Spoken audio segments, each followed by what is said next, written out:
Lance Revera, welcome to the Grapple Theory podcast. It's a pleasure to have the Playboy Prince of pro wrestling here on the show.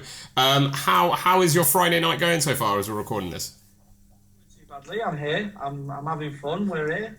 Lots of chat already. We're going to get into some of that later on, but there's been plenty of banter already had, which is always good. But wrestling-wise, we're going to start.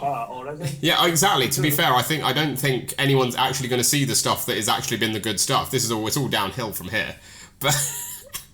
But we'll talk about a bit of wrestling. We'll start with a bit of wrestling because it's sort of getting into the start of the year. We've been asking people just generally about how their last 12 months in wrestling has been, the first full year back from wrestling after the pandemic. And I think it's fair to say 2022 has been a pretty impressive year for yourself. Like, how have you found it? Because it seems like you've really, you hit the ground running in January last year and you've only gone up from there. I think it went pretty all right, to be honest. It's definitely up there with one of the better years I've had in wrestling. If anything, it was probably the best year I've had in wrestling. If we really get into it, it started in January, and it just kept going. The balls just started rolling. It really started in the December the year before when I won the match at Wrestle Island to give me the number one contendership for the title, and then it just kind of built from there. Yeah, and it's been really impressive to see that rise. Like, when you're in the middle of that, like a run like that and a push like that, especially somewhere like Wrestle Island, are you able to sort of soak it in that moment, or is it sort of like almost like a whirlwind? I tried to take it in as best as I could because it was because that title was the first main title I've ever won. I've had the mid-card titles at other places and tag titles and things like that, but that was the first big title that I'd won, and I kind of had to just be like, okay, I've got to, do you know when you've just got to kind of assess it in your head and you've kind of gone, oh, what? You wait so long for something like that to happen, then it happens and you're like, yeah, you've done it. For sure. Is it that sort of thing where, like, again, almost like you're saying, like, are you able to sort of, like, look back on it now and be like, shit, like, that's cool. Like, obviously you're still the champ, but, like, you're able to look back on that moment now and be like, shit, like, I did that. Like, that was pretty cool.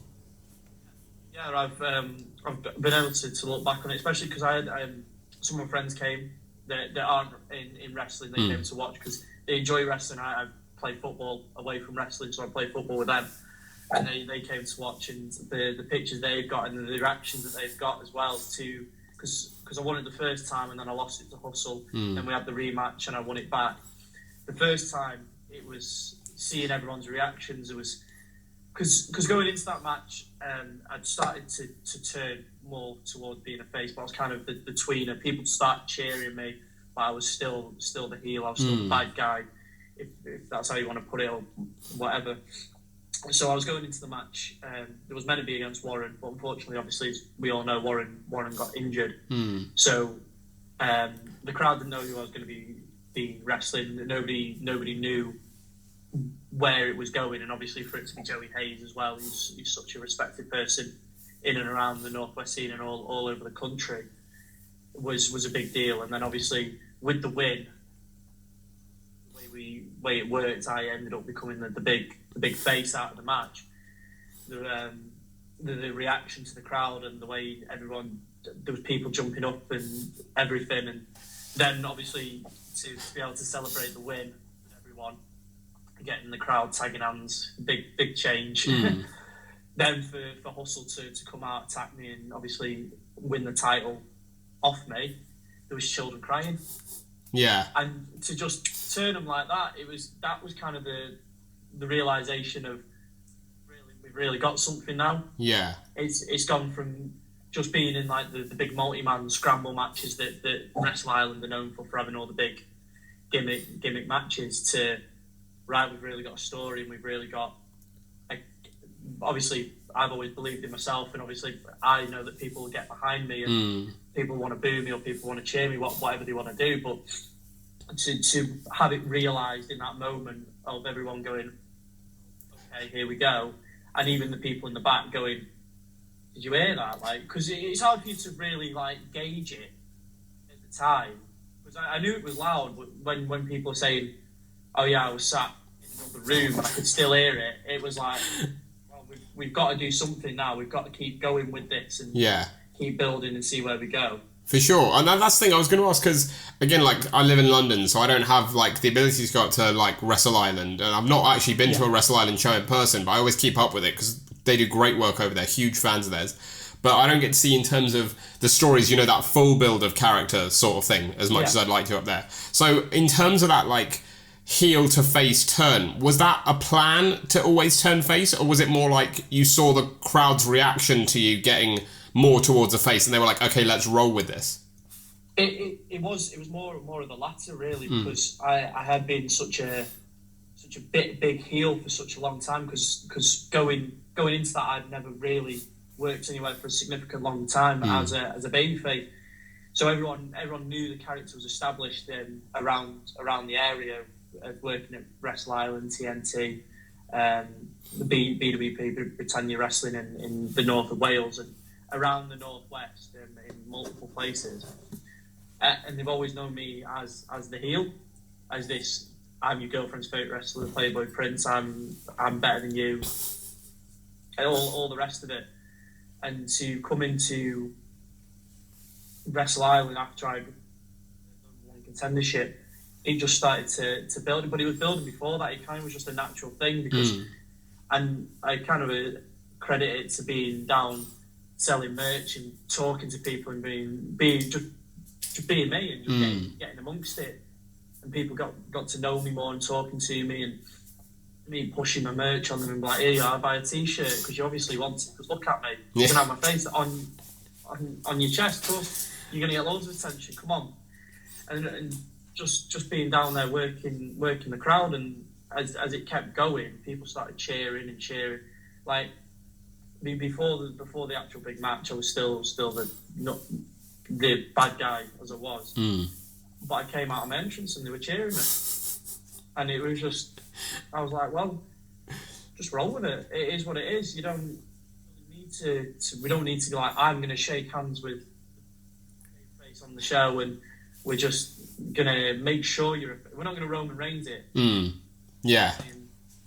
shove it down your throat, or Rocky Maivia or whatever, but just let it happen, and it just took on a life of its own in a way. Yeah, well, that's always the better thing, isn't it, when it's like that natural thing that it happens. Again, like you say, rather than trying to push a baby face upon someone, if someone naturally just ebbs into that, and you as well as the character don't have to worry about sort of changing what you're doing or who you are or how you're acting, like, that's always going to be a lot easier for everyone. Yeah, no, I've always said that. All it is it's not me changing, it's just how you perceive me has changed. Yeah. And I've always said that my character's the same. I'm Lance Revera, the Playboy Prince. I'm not going to change for anyone. Yeah. It's just me, and it's just the way I am. And if you want to cheer me, that's great. If you don't, that's fine. If you want to boo me, but as I've always said, I will make a believer out of everyone. Yeah. And it's been proven. Again, like, that's what it seems. It seems like you're doing that. So, like, talk to me about Ireland itself in terms of, I guess, them having that faith in you and putting that faith in you to push you as the main champ and sort of letting you do your thing, you know, going with the sort of babyface run and things like that, letting it flow into that. Like, because it seems like, and obviously because you've got the title, but it seems like they've been really behind you this past year, and they've really wanted to sort of help make you sort of like a star. Yeah. Well, they've always been very supportive. They're always very supportive of us all, really. I've always said that. But over the last year, the faith that's been put in me and everything's been pushing me forward and promoting me and helping me on my way. It's been amazing. Yeah. Obviously, I've always been told by everyone I wouldn't be in that position if I didn't deserve it. So it's just if they feel like that about how I'm working, if they want to push me and keep using me and keep promoting me, and if they believe in me, it's a great feeling for me. Obviously, getting those opportunities and having people believe in me, because it just shows that what I believed in, what I was doing, and kept trying to be like, look at me. This is me, and I believe this is going to take me this way and up to where I want to be. And people have finally gone, yeah, no, we love it. It's an amazing feeling to get everyone everyone involved. Oh, for sure. And we talk about everything that's going on at Wrestle Island, and this is going out sort of next week, so a week ahead of what I'd say is probably your biggest challenge to date at the island, going up against Brady Phillips. Brady Phillips, it's going to be a quality match. If everyone who knows Brady knows how much of a top worker he is, and how underrated he is in certain aspects. Of everyone who speaks of him speaks so highly, and well, obviously he deserves to be in even more places, and to get to defend the title against him, it's just going to be an absolute barn burner. Yeah, great wrestler. Great wrestler. On the back of a t-shirt, it's going to be a show stealer. It is. It totally is. But that's the thing, isn't it, with Brady? And like he and Ivy as well, to be fair. Like they're both ones that I think over the last 12 months have like been in wrestling for a while, but like last year's the year they got noticed. Like last year's the year they really made it count. Because it seemed like they were like winning everything last year. Like how much does that like... I guess as well, show Island's faith in you that they want you to go up against him, but also in the sense of like, is that like a cool thing as well to go up against this guy who's on such red hot form at the minute? Yeah, no, it's great to know that. Well, I've been on my own winning streak, and he's on his own winning streak, and we're going to collide in the middle, and it's that great aspect of I've been pushed over here, he's been pushed over there, and it's great meeting of the minds in the middle. It does seem like that thing in the north as well, like, because I don't think we get it much down here in the south, but it seems like that thing in the north where things feel a little more cross-promotional. Do you know what I mean? Like, even if a show isn't a cross-promotional show, it feels like there are certain guys that are sort of aligned with certain promotions, and then when they meet certain other guys from other promotions, it feels like that sort of almost like a crossover clash. Yeah, no, I get what you mean, like, because me and Brady will work similar shows in a lot of the same areas, but it's like in this case, obviously he's got his titles. He's won the title in catch and all over the country, and I've won mine at Wrestle Island and elsewhere at like the Kingdom of Wrestling. And it feels like we're representing something on either side, and people are going to buy into that, and people want to see that.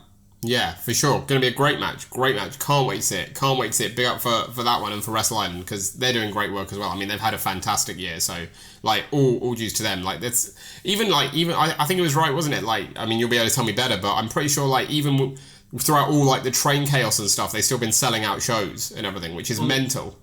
The last show was I believe it was during the when the strikes were on. It was myself and Scott Overman in the main event.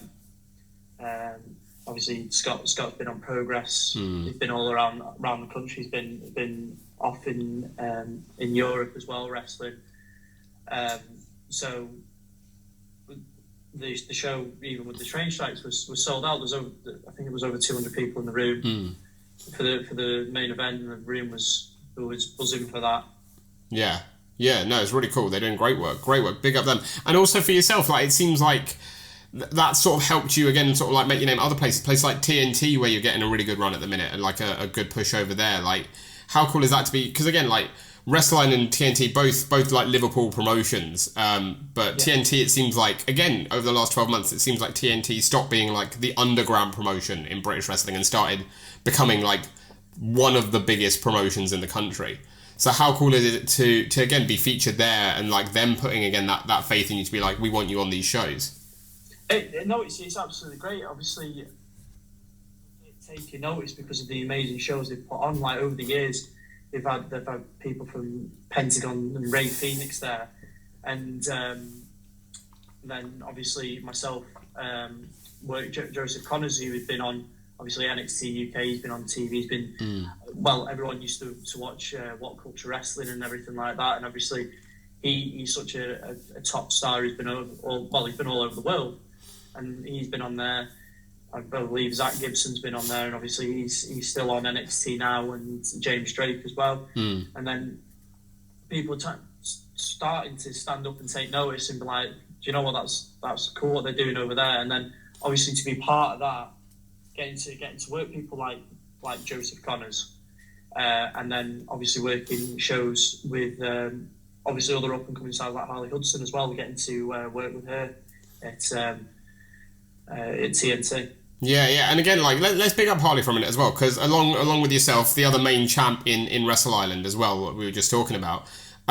Again, someone who's had a phenomenal year, and it seems like it seems quite cool that you two have sort of risen like through Wrestle Island together, because I wouldn't say your gimmicks are similar, but I feel like in terms of like your look, like what you do with your hair, the way you guys present yourselves, it feels very similar in terms of it's the pink, isn't it? Yeah, it's the pink. It's all the pink. Love it. But you know what I mean? It's sort of like not necessarily the character, but like the way you guys present yourselves as wrestlers in the ring. It seems like a really nice juxtaposition there between you two. Yeah, no, I to be honest, I agree, especially when I've seen like the pictures of us standing across from each other at that TNT event where we're both wearing pink, we're all covered in paint, holding our titles up and everything. It does have that kind of vibe to it, but I think it comes from as well that me and Harley have trained together since Harley first started wrestling. So I've been there at the very beginning for her. So it kind of has become that kind of rise at the same time. Yeah. Obviously, she's going all over the place, and she's even on the WWE Network on ICW. So it's absolutely started. I'm making myself sound terrible here. But yeah, no, she's an absolute megastar, and obviously to get to work with her is great. Obviously, I kicked her ass. And that's the thing, and that's why you should be on the network sometime soon as well, right? Because you can be like, well, if she's on it, I kicked her ass, I should be on it as well. Well, let's see what happens. If people are watching and they want me, that's absolutely fine. You come get me, drop us a message, drop us an email. Hey, send out smoke flares, I'll find them, don't worry. Love it. Why wouldn't you want the Playboy Prince of Professional Wrestling on your podcast? Not just on your podcast, why would you not want it on the WWE Network? Exactly. Why wouldn't you? Everyone should have the Playboy Prince on their podcast, on their promotions, on the network, everywhere. It should be everywhere. And hopefully someone who finally gets it. There we go. Hopefully this year that's what we'll see, because that's what we deserve to see. But I mean, with TNT as well, going back to like Ignition and those shows. Again, as someone like who's a football fan, I'm sure you'll relate. But like for me as well, TNT Ignition seems like when you go and watch like the under 23s team. And like you're like, like these are the rising stars. These are the ones that are going to be in the first team in like the next 3 months, 6 months, year. Does it have that feel when you're on those shows? Does it feel like a group of guys and girls who are like all trying to sort of like push themselves to get noticed, to make sure they're booked on the next Extreme?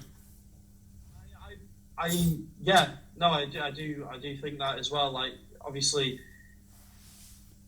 are there, but they are getting out there. Like people on Ignition have been on Progress, and they've been on ICW, and they've been at those big stages as well. And then we all come together. It feels like everyone's pushing each other in the right direction. It's a great group of people who we have backstage at Ignition, and obviously, when we're recording this, it's the next Ignition show's tomorrow, the Ignition Rumble, and to see the people who were on the Ignition Rumble, obviously.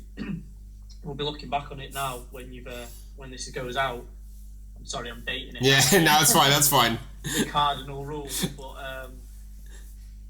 the group of people who are backstage, it's such a good vibe. Oh, for sure. It seems that way. It seems that way as well. Like, and again with the North, it seems like there's a real community vibe just generally across the North, across promotions. Because again, like you say, so many of you are on the same cards and stuff, but also just like it seems like you're all just raising each other up, making each other better. Yeah, 100%. People are very much pushing each other in the right direction. Like everyone's wanting to do better. Everyone's there to be. Everyone wants to be involved in wrestling. It's not like people are there just to have a laugh and have a mess about. It's people are taking this seriously, and people want to be the best they can. For sure. It definitely seems that way. Well, while we're talking about promotions as well, somewhere else, Lance Revera is making his glorious return to next month, in like a couple of weeks by the time this goes out, is OPW. It is. Long-awaited return, right? Suspension lifted. I mean, how much are you looking forward to getting back there? I'm always excited to face the lovely people of Morton. It's just that Simon Hill I can't stand. Who can, right? Well, exactly. Who wants to see Simon Hill? Who needs to listen to Simon Hill on commentary at Odyssey? He's not your biggest fan, is he? He's not your biggest fan. No, he's not. He makes it very clear. But as everyone, I'll make him a believer. Don't worry. You seem to have done that a lot. So, like, again, how do you have any plans? Like, how are you gonna win him over, or how are you gonna win just OPW over as a whole? Just be me. Yeah. I'll turn up. Just be me. That's all I've got to do. And they'll be like, yes. That's all I've got to do. I've just got to stand there and look pretty. It's what I've done. It's what I've done for the entirety of my time in wrestling for the last 7 years. I stand there and look pretty, and people go, well, "Do you know what? He's all right." Yeah. Well, you're making a believer out of plenty of people at the minute, which is great to see. While we're bigging people up, I want to talk to you about someone again who's like really seems to be like rising those ranks at the minute, and that is your partner in crime, Stacey Rose. Because you two have like, it just seems like a really fun bond you guys have, like in the ring. Like it just seems like a lot of fun when you guys are in there together. Do you know what? It's just because it's the same when we're not in the ring. When we're travelling to shows or just bouncing around, or I say bounce. Maybe it sound like we're going to the park with a bottle of cider. But no, just when we're just hanging around, it's the same. The same thing you see on shows is the same thing you'll see backstage. And that's really cool. That's really nice when like that comes across as well, because it seems like that, but it's like it's really nice when you can put over like that shoot friendship, that shoot bond you have in the ring, and like let people just sort of almost see like the real you for that moment. Yeah, well, everything in wrestling, the famous saying goes, is just you times a million or 11 or whatever you want to say. It turned up to 11 if you want to go into Spinal Tap. But yeah, it's the same. It's just you've just got to be comfortable in what you're doing, and if you're comfortable in what you're doing and who you are, then you're gonna be fine. And especially with me and Stacey, where we're just friends. Yeah, we're just friends, and it comes across, and people notice it, and people enjoy it, and it is what it is, and it's because it's natural, and people go, "Oh yeah, I've got a mate like that." Yeah, the thing we want to see though in this year is some tag gold around your waist. Like, I think the pair of you make great tag champs. Hey, if people want to put it forward and put Stacey Rose and Lance Revera as tag team champions, that's fine. I've got plenty of tag partners at the moment. I've got Chucky Thunder waiting to come back as well. You've got a plethora of choice, don't you? There's like too many to choose from. Oh, I'm used to it. Don't worry. But that's the thing. You're the Playboy, right? So you've got to have plenty of tag partners. Like you can't just be tied down to one tag partner. I mean, you said it, not me. It comes with the territory, doesn't it? It just goes with the vibe. It just is what it is. Yeah. If that's how people look at it, that's how people look at it. If Lance Revera can't be tied down by anyone, well, it's just real life, isn't it? That's just the gift you have. It's just the gift you have. But that brings us on nicely to a little feature we've got here called "What's in a Name." And so, yeah, it's sort of about my name, isn't it? Yeah, well, yeah, exactly. It's all about, well, not necessarily your name, but your nickname in this case. I mean, tell me how the Playboy Prince sort of came about, how it evolved, and also what we always ask our guests is, like, what does it take in your mind, in your shoot mind, to be the Playboy Prince? Well, the name came about when I was at training one day, and Matt Fox, if people around me will know, and people who've seen my Twitter know fantastic Matt Fox is. I was just in training, he just went, the Playboy Prince. Oh God, I said that wrong. Hold on, let me try again. The Playboy Prince, Lance Revera, in a proper commentator way, and like, the Playboy Prince of professional wrestling, Lance Revera, and I was like, I'm just talking, that was it. He said it the once, and I just went. But like, had you done anything to like lead into that? Had you already worked on your character and stuff, like for him to like make that link, or was it just a random like happening that happened? Everyone was kind of like, because it was Lance Revera, the name goes, and obviously you can see the kind of guys that I've always grown up liking. It's The Rock, it's Shawn Michaels, it's Dolph Ziggler. Everyone knew that's the kind of character I liked. I like that aura around someone, you know, like The Rock. Everyone loves The Rock. Everyone loved watching Shawn. Everyone loved Ziggler, and Ziggler had the whole thing that's I've been compared to, but you know, Lance Revera does it better. Yeah. Hey, if Dolph wants to have a match for your girlfriend's favourite wrestler for that title, I'm more than happy mate, to put Dolph would love that. Imagine Dolph at the Island for the Wrestle Island title. That would be incredible. Make it happen, Triple H. Yeah. but yeah, no, everyone knew the kind of wrestlers I was into. I like Ric Flair as well, and everyone, Triple H, and that early kind of Triple H, that all around him as well. Matt just said it, and I was like, yeah, well, that's me, and it kind of just ran, and people were like, well, you're like that kind of, because at the time I was 16, it was that Justin Bieber look at his baby face, but everyone thinks he's a douchebag, but all the girls like him, so it kind of was like you're the Justin Bieber of wrestling, and it kind of stuck for a while until I got a bit older. I was going to say, I think Playboy Prince is a bit better of a name than the Justin Bieber of professional wrestling. I think. One that I did try to get taken off once, so I tried to get it to go somewhere, but I kind of keep it on the back burner for myself. It'll come around again at some point. It was the George Best of professional wrestling. Yeah, well, I mean, I love that in a sense. It's got two meanings though, doesn't it? The George Best one. Well, he was the original Playboy of football. Yeah. So there you go. That's the link there. Yeah. Not the other bit. Not the other bit. No, we don't want the other bit. No. Don't want to go down that road. But I mean, so like, what does it take in your mind then to be the Playboy Prince? What do you have to have? Like, the way I put it to people normally is like, if you were having to choose your own replacement Playboy Prince for a night, what would you need to see in that person? Kind of Yeah, like what would you need to see in like that person for them to be the Playboy Prince? What does it take? I think you have to. The big thing is he's always got to be confident. You've got to believe it. You've got to walk with that confidence. You've got to have that kind of vibe. If you look at people, it'd be like that Liam out on stage and he just owns the place, and you're like, oh, and he just stands there, and that's all. You've got to have that vibe. That's how I look at it. You've got to have that I walk into a room and everyone turns red kind of star quality about you. That's what I'd be looking for. Nice. That's what I'd be like. You need that. I like it. You've got to be able to rock a pair of sunglasses and that. I like it. And well, we've got to mention, because you've got it as your background there, beautiful there in the background, the Revera rave.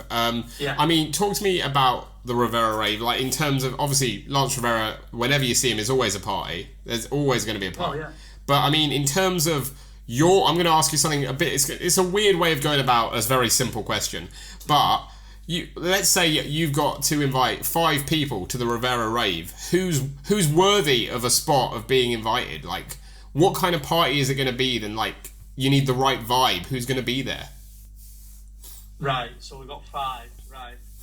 I'm making this just it's just going to be people I'd want to rock up. You know, that you've got. So we're making it like what qualified you to be in the Revera rave. So first we've got to have Liam Gallagher in there. That's Oasis is my favourite band. He's got that vibe. I've already mentioned him. Is that allowed though? Because you're a United fan. He wouldn't turn up.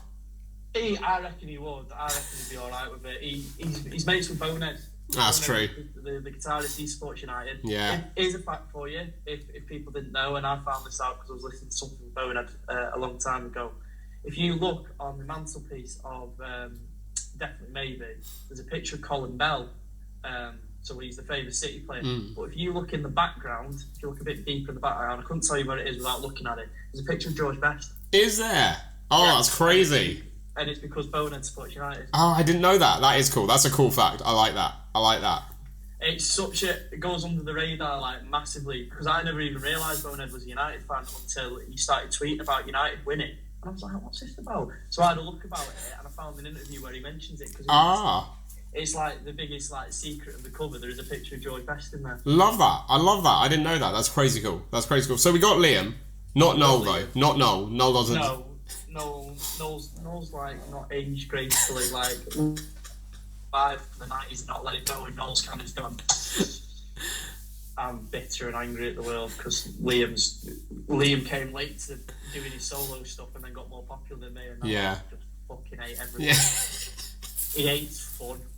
I do sense that he's got that vibe about him, doesn't he? That his brothers upstaged him, even though he was doing it first. I'm going to see Noel later in the year, but do you know what the kind of vibe it gives me? You know, like in the Never-Ending Story, when like, the darkness is going to get us, and it's going to end it.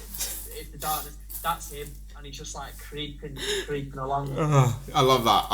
That's exactly what it's like. That's exactly what it's like. I like that. It doesn't help that his like new tunes are a bit shit as well. They're not great. They're not ideal. No, not as good as Liam. Liam's No. kept that vibe of what he was doing before. He says it himself. He's like, why? I'll try and fix it. Yeah, exactly, and that's exactly how it should be in wrestling or music, whatever you're doing. It should always be like that. So we got Liam, Exactly. but not Noel. Who else? No. You got 4 more spots now, and you got you've already set the bar high. Cantona. Nice.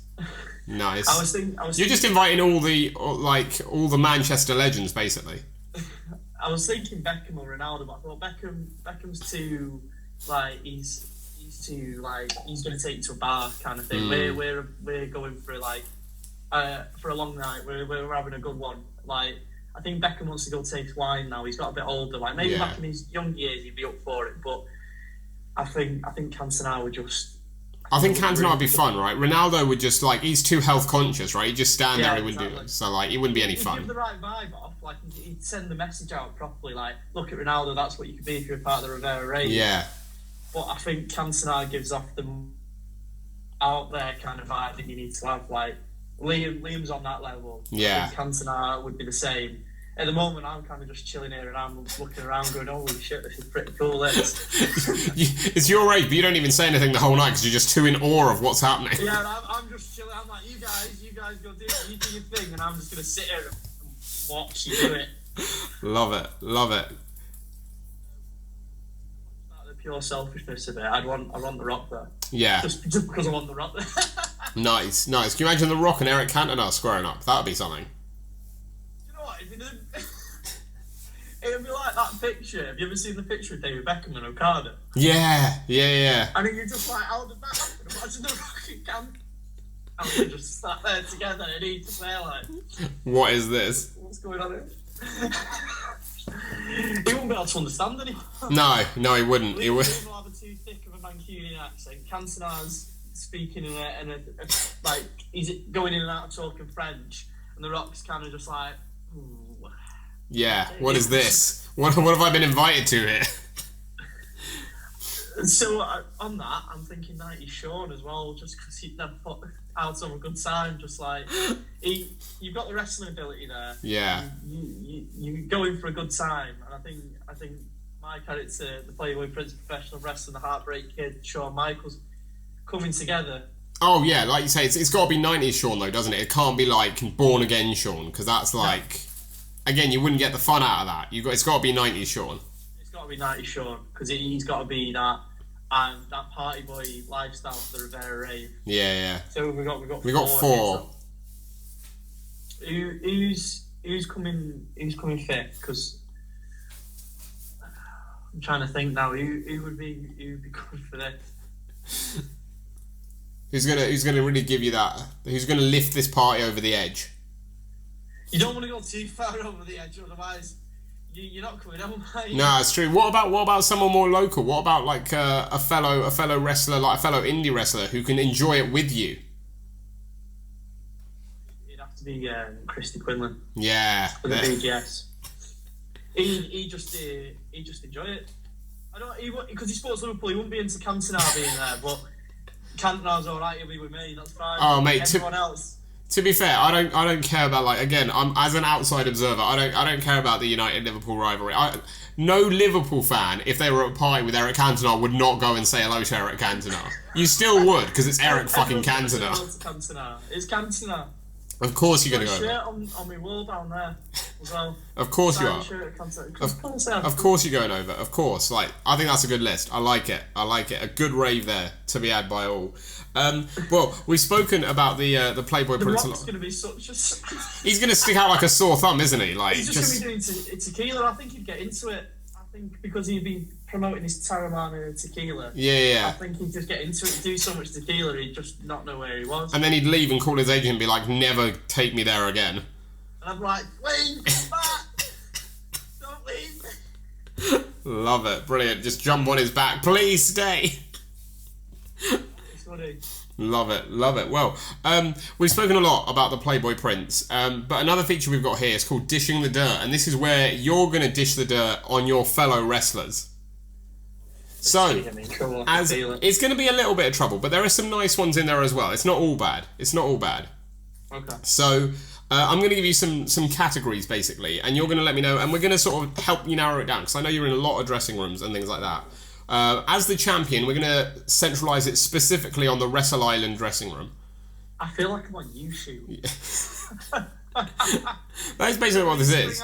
Bring the hat out and everything, then to pull the name out of the hat. And we should have that. Just reach through the screen. Got a little top hat for you to like pull names out of. But I'm going to give you some categories. You let me know which member of the Wrestle Island locker room comes to mind. So, who's always running late? Actually, there's no one. I can't think of anyone who'd actually run late. No, that's pretty good. Me. Yeah. Maybe it's me because everyone's there when I get there. You're the late one, yeah. Maybe. I can't think of anyone who turns up after the show starts or anything. Everyone's there on time. No one ever cuts it close or anything like that.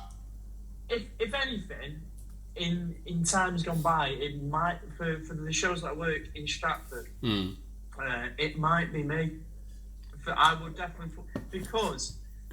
One show we put in the wrong postcode and we ended up going the wrong place, and we had to ring the person running it. We had to ring him and be like, hold on, where are we? We're in Warsaw. What's going on? Amazing. I can't remember. We're going towards, I think it was Wolverhampton. Right. So we had to ring them and like, where are we going? And we went, oh yeah, we put the wrong postcode down by accident. Oh my god. And they were like, oh, we did message you about it, we missed it. Amazing. And then there was one before that where we got, every time I go down to PEW, there is a car crash or something happens on the motorway, and we're sat in the car for a journey that should only take about an hour and a half for about 2.5 hours. First show we were sat in the car for about 3 hours. Bloody hell. Me, Harley Hudson and Tyler Adams were sat in the car for about 3 hours. Amazing. So it is always you. You're always allowed to. You're always the last. Brilliant. Well, the next one. This is one of the two that is going to get you like real heat. Oh Jesus. So it's all right. There's only two that I think could get people real heat, and this is one of them. Who's got the worst music taste? Oh.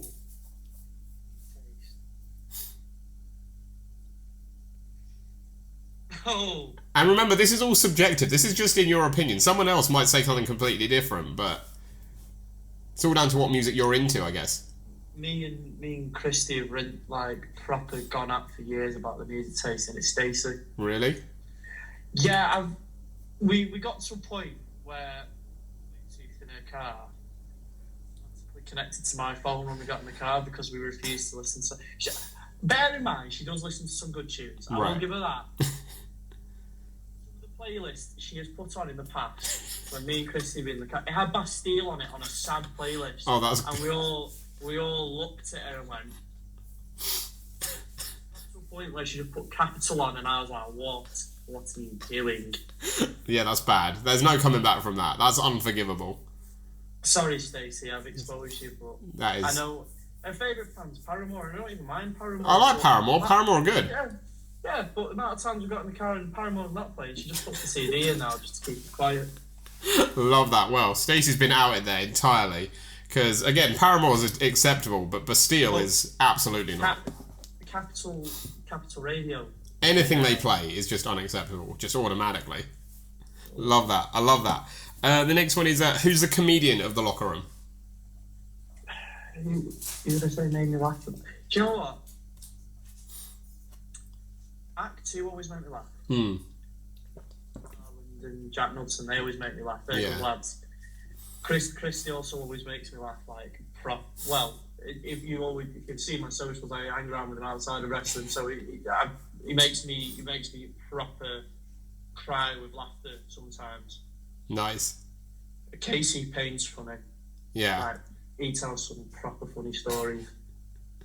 Like that. I like that. Good ones. Some good ones. The next one is who takes the longest to get ready?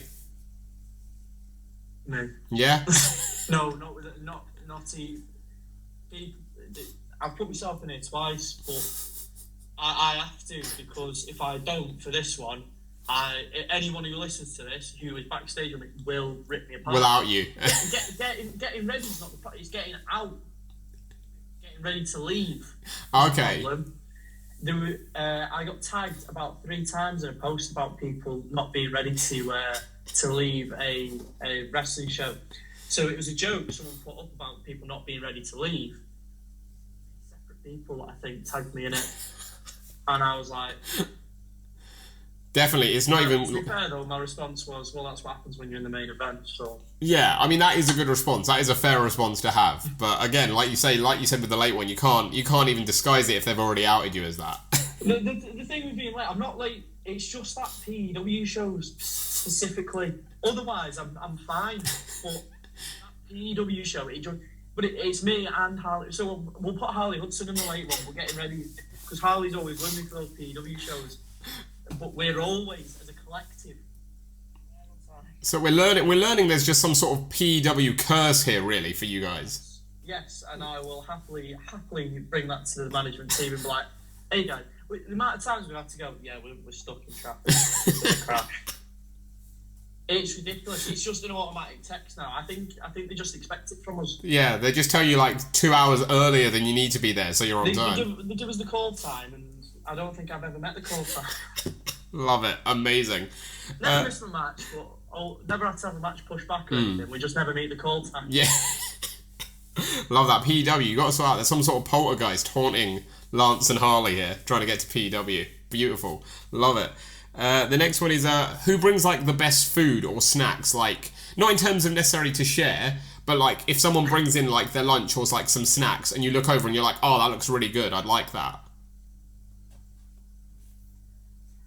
Or does anyone bring snacks? Because I've heard the Wrestle Island sausage rolls are famous. Yeah, they are famous. The people at Wrestle Island are, but up at Knockout Wrestling, further north where I work in Barrow, Will Carter will often bring flapjacks. Oh, nice. They're homemade, and they are like some of the best things going. Nice. That's the first thing I thought of. Well, in that case, we need to see some sort of crossover here because, like, down here, the person who's known for their baking in the locker room is Nina Samuels. Right. So Nina Samuels is famous for, like, bringing into the Eve locker room, like, cakes and cookies and brownies and stuff, like, for the locker room. And apparently, they're, like, the greatest thing. So... If someone could book me on the same shows as Nina Samuels, that would be fantastic. Yeah, we need that. Ultimately, first of all, we need that. But I mean, I feel like some sort of bake-off could be in order here. I like the sounds of it. We'll get it done. We get someone who's in the middle. Where's in the middle of Liverpool and London? What about Resurgence do theatrical? What about Resurgence? Resurgence, if you're watching this, book the bake-off. The Great Wrestling Bake-Off. Oh, that'd be great, wouldn't it? To be fair. Like, Noel Fielding to host it as well. Oh, yeah. Yeah. No, I mean, like, we don't even need any wrestling on that show. Literally, no ring, just a few burners, get like 4 or 6 wrestlers, have a massive... I'll eat some of them. I'll eat it. Oh, you can be the judge. You can be like Paul Hollywood, right? You can be the Paul Hollywood of the bake-off. Oh, me and Noel Fielding just walking around. No, I don't think we'd have the money to book Noel Fielding, if I'm honest. We'll get it from somewhere. What about no? It can be you and Harley can be like the double act. Like you and Harley can be Noel and Matt. No, you can be Paul Hollywood and Prue Leith. Right, I think Stacey would have to be Noel Fielding. She gives off Noel Fielding. Yeah, she does. To be fair, that's a good one. And then who's Matt Lucas? Well, Matt Lucas doesn't do it anymore, does he? He stepped back. But who would be the? No, I was gonna say Brian Avenson because he's bald. Yeah, that's a good one. To be fair, although no, we need. We've got all north at the minute. We need another southerner to make it fair, to keep it fair. It's got to be, what about like Simon Miller or something? I was going to say Simon Miller. Yeah. There we go. Well, we just need the bakers now, don't we? We just need the bakers. This has got to be booked. This has got to happen. It's got to be signed up. We've got to get forms sorted and everything. People got to sign up and send me cake and I'll tell you if it's good or not. That's it. We don't even need a show, literally. Just send your baked goods to Lance. He'll have a taste. PO box. And then... write your name on it, like on a sticky label, you know, like when you're in school. Just write your name on it, stick it on there. Yeah. And if I like it, I'll ask you for more. Actually, hang on. Wait, I've come up with this idea as well, right? No, you've got to send them to both of us. Anyone watching this, send your baked goods to both of us. We'll then deliberate on who's the best. Don't try and steal my thing here now? Oh, no, come on. I came up with this. Come on, this was my idea. It's my food. Yeah, but I'm going to set up the PO box. I'll need to book a weekend in Liverpool then, why not? Or Manchester. I'm not Liverpool. People say this to me. They always go, "Oh, you're from Liverpool, aren't you?" And I'm like, "No." It's just, well, that's the thing. I know you're not, but it instinctively popped in my head. And we've had this with a few people where, like, they're so synonymous with one promotion that people think they're from there. Everyone goes, "Oh, you're from Liverpool, aren't you?" And I'm there in the United shit going, "Do I look like I'm?" Do I sound like it? But that's the thing, isn't it? Again, like, we've had it a few times where, like, you're just so synonymous with Liverpool promotions that everyone's like, "Lance, he's from Liverpool. Of course he's from Liverpool. He must be." Future Shock as well. That's in Manchester. Love it. Brilliant.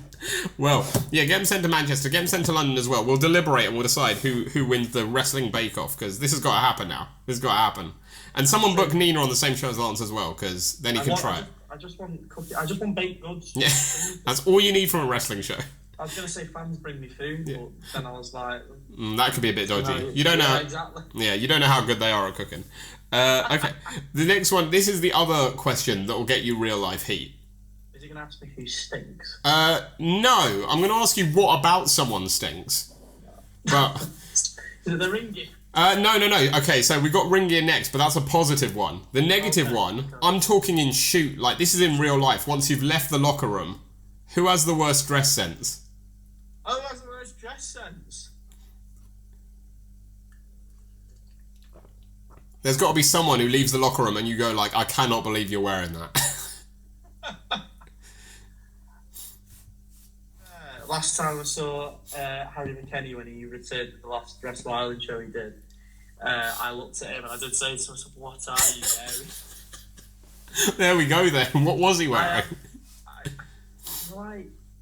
They like cargo trousers, but he's like wrestling in them. And I just remember saying, they look fine, right? They had no problem, but it was just the juxtaposition from what he used to wear when he used to wear trunks to then changing to the, I don't know, what are you, and Disciple as well. I've often said to Disciple, "What are you wearing?" I said it to him last time I saw him, I went, "What are you wearing, mate?" I love that. That's great. Well, I will offer another one. Stacey, I will often bully Stacey for the size of the bottom of her trousers. Really? That bad? On her trousers. I have to the nth degree about this. I said to her she could jump off a roof and it'd just levitate down. I said, walked up to her once in the 1970s called like they want the flares back. Oh my god, I love that. I love that. She was like, "They're in fashion," and to be fair, they were, but you're taking fashion to a bit far here. I love it. I love it. The next month and a bit, I kept sending her pictures on of just really, really wide flare trousers. And like, "Oh, do you like these?" Amazing. I bet she appreciated that. Catwalk flares on these trousers, like they were being like stitched to people's shoes, kind of vibe. Like, we're talking Tim Burton levels of like oddness and flares, and I was like, "These look good, don't they?" These are fashion too. A video somewhere of me going, "Oh yeah," and like scrolling through, going, "These are fashion. Yeah, you're gonna wear these." Amazing, Stacey. Sort it out. Beautiful. Stacey. Love it. It's okay. We'll become tag team champions soon. And that'll be all forgiven. And then you'll have to wear them as well. That'll be the gear. I've said to Country Quinlan as well, Christy's brother. I've turned to him and said, "What are you wearing?" before, and he's only young. But we're just learning that no one in Ireland has any good dress sense, apart from the Playboy Prince, of course. I've just got to put it. I just speak your eyes. What are you doing? I love that. Well, we appreciate you doing so. The next one is a positive though, because it is about ring gear. This one's gonna get you loads of heat, and I've named about 6 You've literally named everyone. You've literally just named the entire locker room, so you're gonna get a lot of heat. But the next one's a positive. You can save it with this one because it is about ring gear. It's essentially if you had to like use someone else's ring gear for a night, whose do you like? Whose would you wear? Whose could you see yourself in? Jack Mudson's gear. Yeah.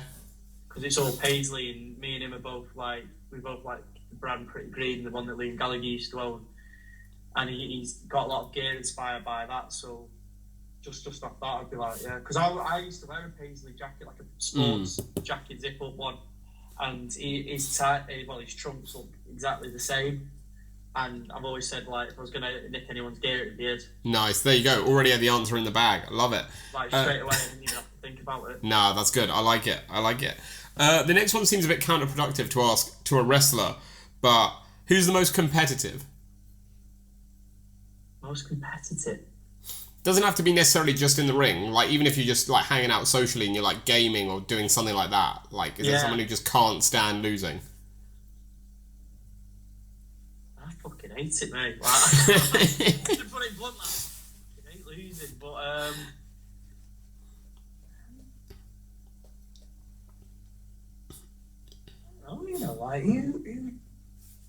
I know Harry McKenny hates it because he gets proper annoyed. I've played him at FIFA, and I know he's been fucking raging. Like, during lockdown and things like that, I used to play him against him on FIFA, and I used to just batter him. And, like, apparently he used to just fucking lose his mind. Love that. Everyone gets the FIFA rage though, don't they? Everyone. Who else would there be? Chris don't like losing. Jackson doesn't like losing. Another member of the VDS. He doesn't like losing at FIFA. He plays FIFA a lot as well. Oh, it's worse. If you play it a lot and you lose, then the rage really comes out. It's so bad. I used to be really bad when I was younger. Like, when I was like 15, kind of, I'd throw my controller and everything. Oh, everyone at 15 though playing FIFA is like that. I'm a bit more level-headed now. I was playing FIFA the other day.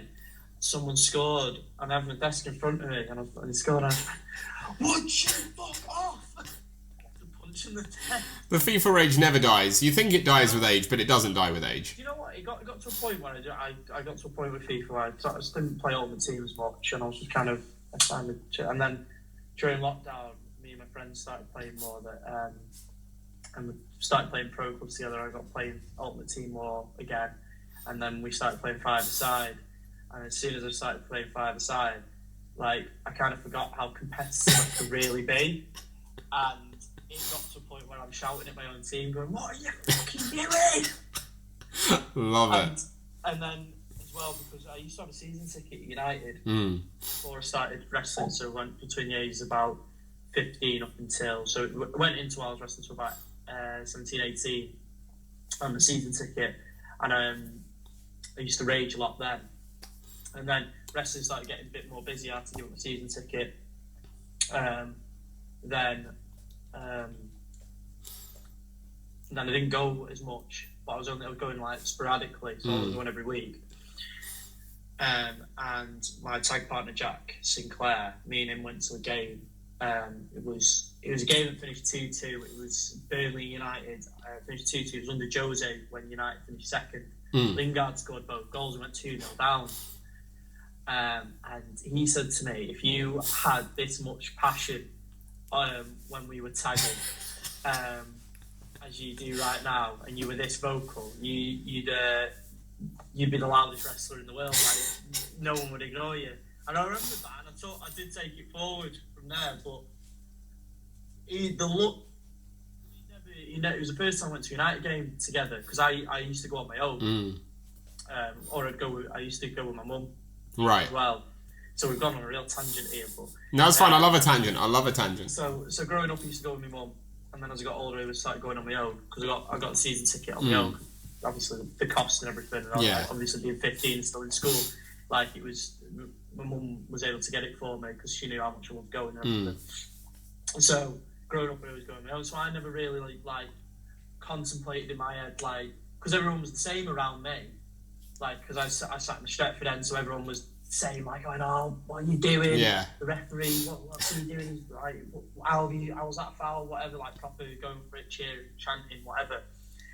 And then I used to sit in the top tier of the Stretford end, so that was like where everyone probably properly going for it. And then when I was younger, I sat in the family stand, but even then, like on derby days, it's not really a family stand. I won't lie. No. There's enough going on there. So like derby day, we'd all be like cheering, chanting, whatever, like singing songs. And I've been singing songs like from when I was like, so I started going when I was 11. So and then we went to this game, and the look on Jack's face to see me go from like just normal, like in the streets, Lance and Lance, to being going, what are you doing? I remember shouting about Lukaku, going, he's got a touch like a brick wall. Like you ping it at him and it's going back at you.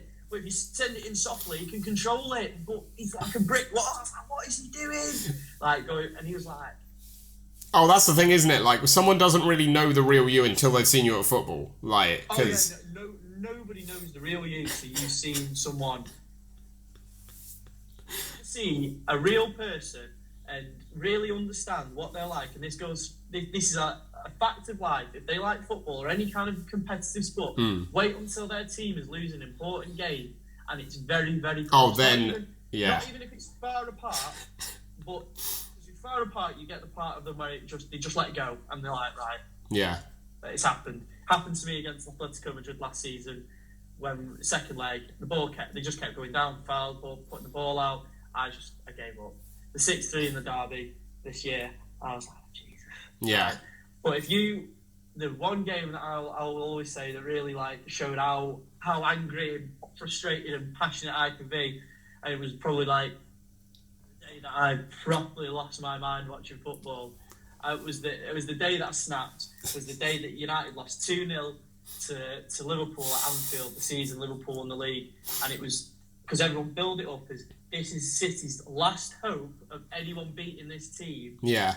To stop them winning the league, and then it was 1-0 for the entirety of the game.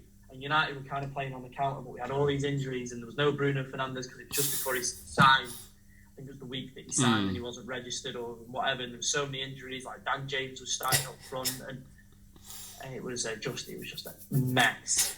And I was sat there, and it was like 5 minutes in, Van Dijk scored the header.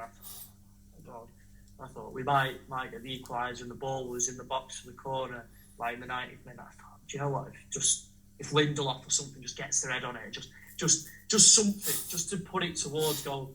And he did. He put it towards goal, and Alisson just went and then booted it for Salah. And Dan James is desperately trying to catch him, and I'm just like, just foul him, and then he puts it in, and I just went, the roof of the house lifted off. Yeah, I get it. I know the vibes. I can't relate to that exact match, being a Brighton fan, but I know exactly the vibes you mean. Tears. Yeah, no. Liverpool had rattled me so much that season. The whole thing of, they could be better than the treble team and all that. And I'm like, no. But it was that moment of realising I'm going to have to watch them win the league. Yeah. This is it. Just that moment of realisation, yeah. The touchline, red face, in my front room, red face, going absolutely berserk to the point where I was like, I can't believe this absolute shower of shit.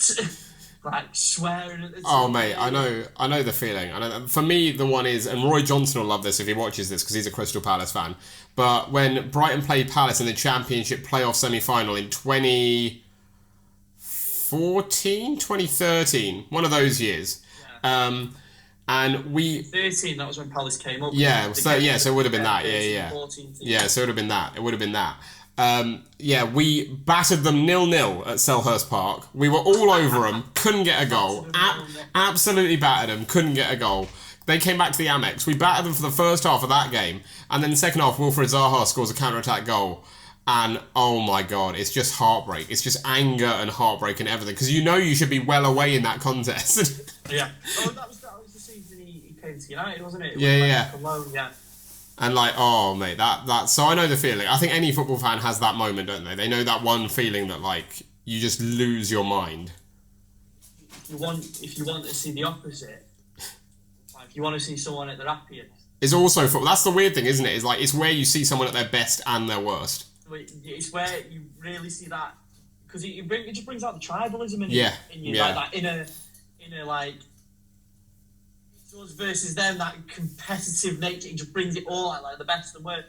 Like I remember that it was the last game before lockdown. It was the derby, and I was in my front room, and this was the one that like brought the proper passion out of me, because I remember I was watching it on my own, and it was getting to the 90th minute. I was like, oh my god, we've got to hold on. And the Igalo chested it down, and then he got fouled, and I was like, how's it fouled? And the play went on, and I'm going mad. And the ball gets played through, and it was a terrible ball. And Fred was there, like, what am I meant to do with this? And then Edison threw it out because he caught it, threw it out, gave it straight to McTominay, and he threw that halfway line goal. And I just off in my front room, swinging it round my head, hugging the dog, kissing the dog. The dog's like, oh my god, what's going on? Yeah. Oh, absolutely lost my mind. We love it, don't we? We love it and hate. Football is always a love-hate relationship. It's the greatest. To me this season as well. There was the 4-2 against Villa in the League Cup, because I've got a cup season ticket now. Oh, you can get a season ticket for the cup? Yeah, it's a new thing for the season. That's weird. That's bad value if you go out in the third round, though, isn't it? Yeah. But thankfully we've done well in all the competitions, so the 4-2 against Villa, we went, it was 1-0 to Villa, 1-1, 2-1 to Villa, and I was like, that's it, we're not coming back. Just because I thought the team wasn't there, and I feel like this is the kind of game where it was that turning point, and then it was like, yeah, because I thought it's going to extra time or we're going to lose, and then Bruno Fernandes scored the third goal, and I was hugging the people around me, like, me and these people have never met before in our lives, and I jumped on this man, and properly jumped on this man, and hugged him, and I was on the verge of kissing him.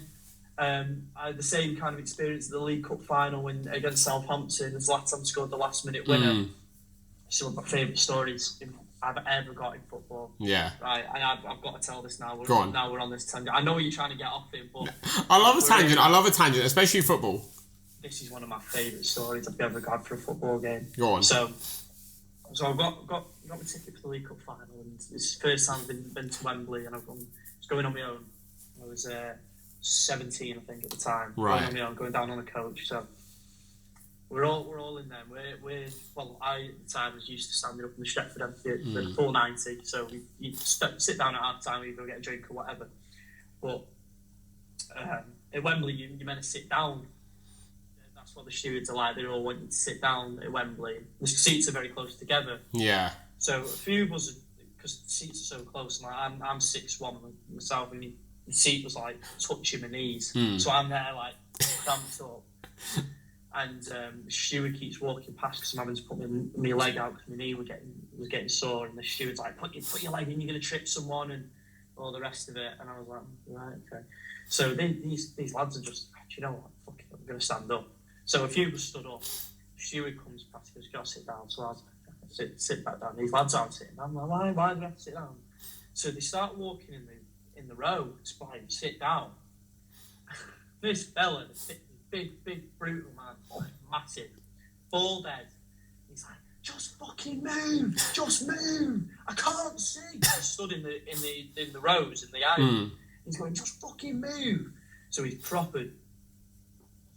This steward out, like, to the point that this steward like going, do you know, forget it and go, because he's like, just fucking move. You're taking the piss. You stood in front of the match. I can't see. I've paid all this money to come down here, and you can't. You're fucking blocking me. So this goes on for like it was like a minute, like proper going at it. Like, even to the point where it got to a point like this steward was taking the piss. He was stunning. I was like, mate, just move. They've sat down now. And they're like, don't sit down again. And he's like, just move. So he moves in the end, and he's like, got a bit like, you sit down kind of thing, like a school teacher. So 90 minute comes, it's gone from United being 2-0 up to 2-2 Southampton, proper in the game, and we're getting a bit nervy. Like that was it MasterChef up with Rich Bakeoff where he's like, starting to feel it. Yeah. It's like that. We're up, and then counter-attack, and Zlatan started it. Walking towards goal, he's kind of jogging. and the ball gets switched out, and it gets to Andy Herrera, and I was like, I saw Zlatan on his own in the box, and I knew he was picking him out, and he put this perfect ball in, and he just puts his head on it, like proper Ralph Wiggum through a window, throws his head at it, like bam, and the United end just goes off, like we're all up, and we're all like, fuck it. I say I was going mad. The fella who sat there having to go at this fella about not standing up and telling him to move and just telling him to leave him alone, stands up, as we all did, but he stands up, and there's a woman behind me, directly behind me. This man shoots up, and he just goes, boom, straight, spike bumps on top of the woman, takes her out, she hits me. I'm like, what's going on? It's gone off. No, what's going on? Not just so we get to the good bit. There we go. Lower back to right. He comes tumbling over his seat. This woman comes down. She hits me. She goes down like, bam. He's upside down, stuck between the seats, wriggling around like that, legs in the air. He's stood on like between his, like, you know where your neck and your shoulders meet. He's proper like doing these leg lifts, stuck upside down. This woman's crushed underneath him, like, help me. I don't know whether to cheer, laugh, or help them. I'm there like trying to help this woman up, but I'm trying to look at the game, so I'm going, yeah. Get everyone to their feet. This fella's like, I'm so sorry, Paul. Like, they start hugging each other. I'm like, fuck it, yes. I've got a video somewhere on my phone of me just filming, because all the United players came into the corner and they're all celebrating. I've got a video of the celebration, the back end of the celebration, where everyone's like that in the corner. You know when they celebrate and then they go, yes, and get the back end, and it's just me going, fucking yeah. Like, absolutely lost my mind. Love it. I'm euphoric. Like, I've lost my mind. Wayne Rooney's sprinting up and down the touchline. Jose Mourinho looks like he's going to cry. That's great. My head is gone. Some 17-stone man crushed at most a tiny woman. And we're all in there, and she's like, I might have a broken back, give us a hug. I love that. Amazing. And that's football. That is football. That's just most competitive sport, and it just brings out the best and sometimes worst in everyone. You know what? Even in wrestling, like if we go to like when I won the title, the second time, even the first time, I remember winning the title, and I just hugged Stacey. Stacey got in the ring for the first time I won it against Joey. Stacey ran down to the ring, rolled in the ring, and I just like, so what are you doing here? Just hugged. And it was proper like 90th minute winner. I was like, yes! Love it. Yeah, love that passion. Love that passion. Well, like I say, love a tangent. Tangents are always fun. That was great, especially when we get to talk football, because I love a bit of football. But we do have a couple of questions left before we wrap things up. And we talked about, like, these sound like party atmosphere kind of things, so it's quite apt that the next one is, who would you trust to throw the best party? Like, who would throw a party worthy of Lance Revera being there? Wow. You know what? Casey Payne knows how to enjoy himself. He knows how to have a good night out. He's there. He'll be there from the beginning of the night to the end of the night. If anyone's gonna throw a party, it's gonna be him. Nice. You know, I think that's the one I trust the most. Like, if I said I'm going out, someone needs to sort this night out, it might be him. Yeah. I think it would be. Nice. Yeah, it's gonna be Casey Payne. He's the one he'll get you out. He'll love it. Like it. Well, the final one then. He just goes out for the night as well. He just goes out to just have fun, just have a good time. Nice, I like that. It doesn't matter if he's come off a 12-hour shift or anything. It shoot jobs. Like he'll be like, yeah, I'll come out. That's dedication. That's dedication to the night out as well. It's mad. That's cracking. I like that. Well, the final one then again involves you putting your trust in someone, because it's who would you most trust to have your back in the zombie apocalypse? You have my back in it. It's 100%. It's got to be Christy, because I think there's obviously Stacey as well. Stacey'd be there, but Christy's a man, and I'm pretty sure he'd go down swinging. Like, that man would not. He'd protect you with his life kind of vibes. Like he's like he stood in my corner before, like just in life. We were at a gig watching Sabian, and so it was Liam Gallagher and Nebworth, and like me and him.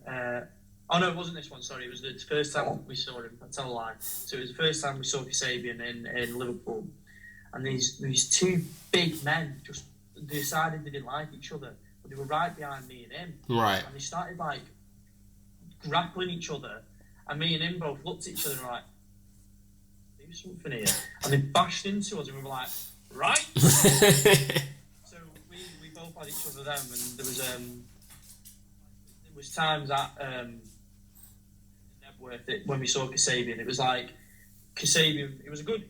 Kasabian are always good. But it was some of the crowd was a bit like, "This is our first gig and we don't understand etiquette" kind of vibe. So there was like people jumping up and down, but there was like people falling over. But people weren't stopping to help them, and me, Christy, and Harry as well.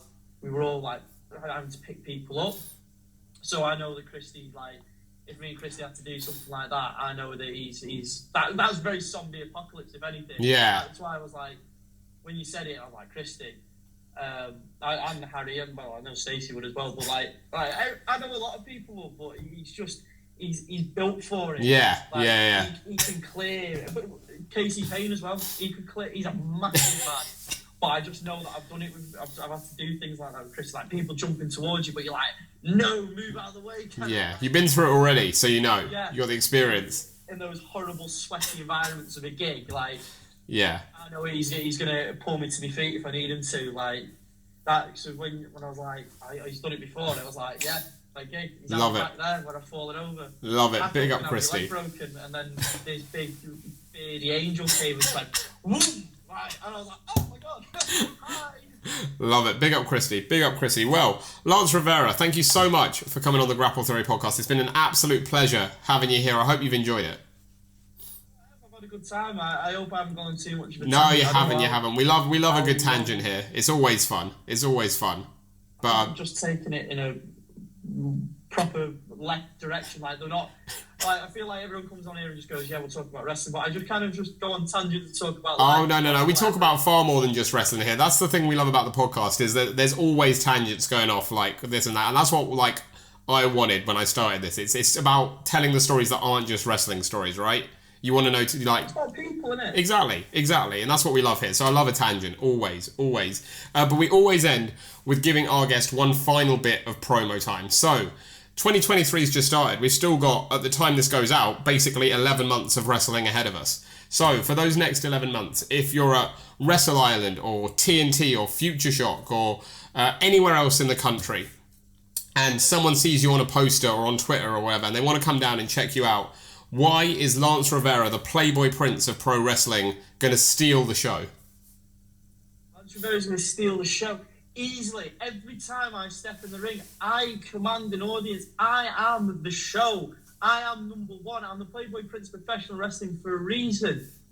I am the show stealer, crowd pleaser, main feature number one. I am the Wrestle Island heavyweight champion. I'm the king of the kingdom of wrestling. And you know what? That's all you need to know. I am your girlfriend's favourite wrestler for a reason. It's not a fluke. It's not an accident. It's not just a nickname. It's pure fact. It's fact. It's undoubtable. If you look up your girlfriend's favourite wrestler on Google, on Bing, on Yahoo, on Ask Jeeves, we're going that far back, you will find Lance Revera. You will find my face, and you will find everything that I have done in the last year, and you will know why I am number one. You will know why your girlfriend loves me, and you will know why everyone wants a bit of the Playboy Prince of professional wrestling, Lance Revera. It's easy work for Lance. It's easy work for number one.